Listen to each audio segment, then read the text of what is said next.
Please give a warm welcome for Chet House.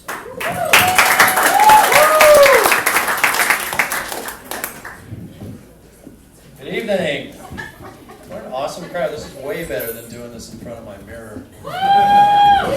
So I don't know, it's a little hard to follow Reggie Steele followed by abortion, so I'll give it a shot. I have to dig deep into the abortion material. Hang on a second.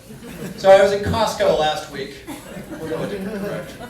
And I discovered, true story, they sell coffins now. So you can get a Kirkland brand Costco casket. This is Costco, so you can't buy just one. They actually sell a half dozen of them all, shrink wrapped together really tightly. It's for the serial killer that is crazy enough to kill his entire family, but sane enough to want a good deal on the burial.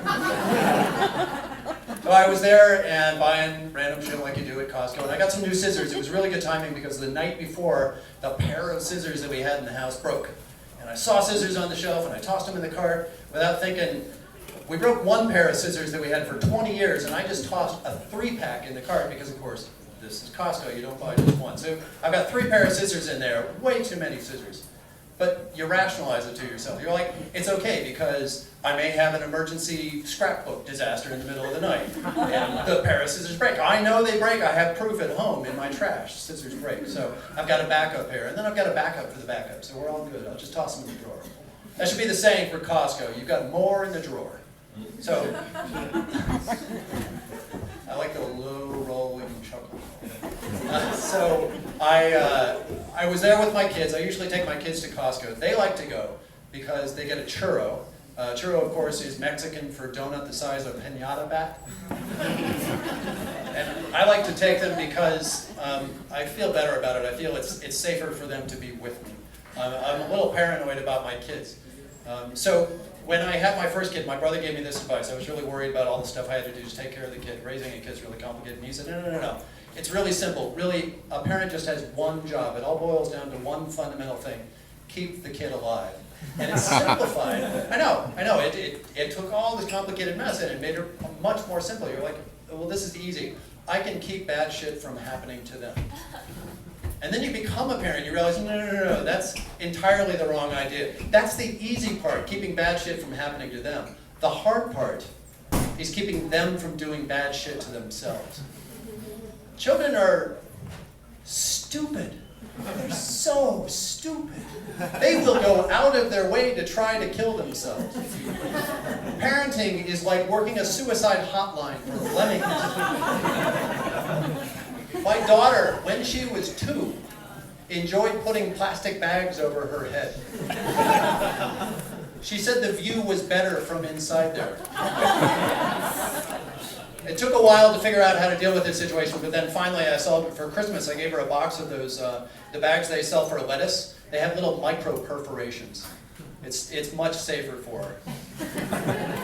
My son, at about the same age, around 2, didn't know how to fall.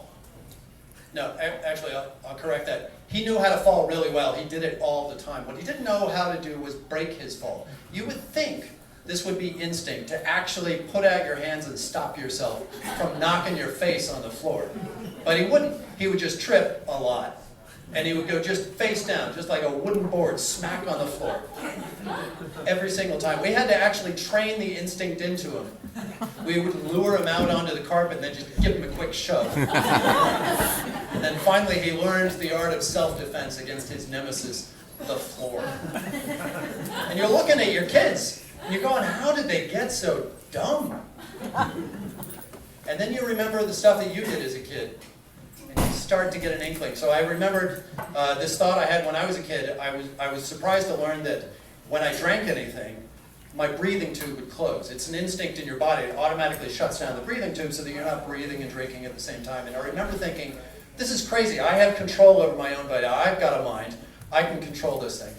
So I actually practiced to try to breathe and drink at the same time. And I never made it work, which is good because the people that do make it work are what's known as drowning. So I explained this to my kids. I'm talking about all this dumb stuff I used to do as a kid.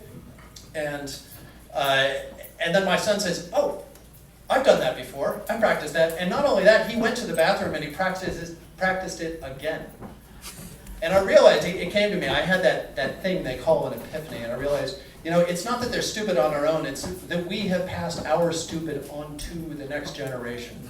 And they're not learning from our mistakes, they're actually just repeating them.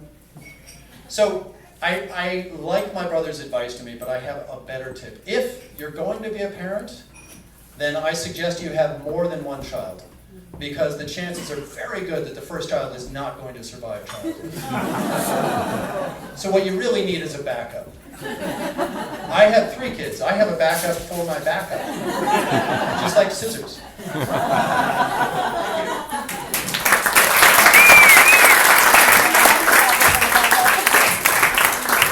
Give it up for Chad.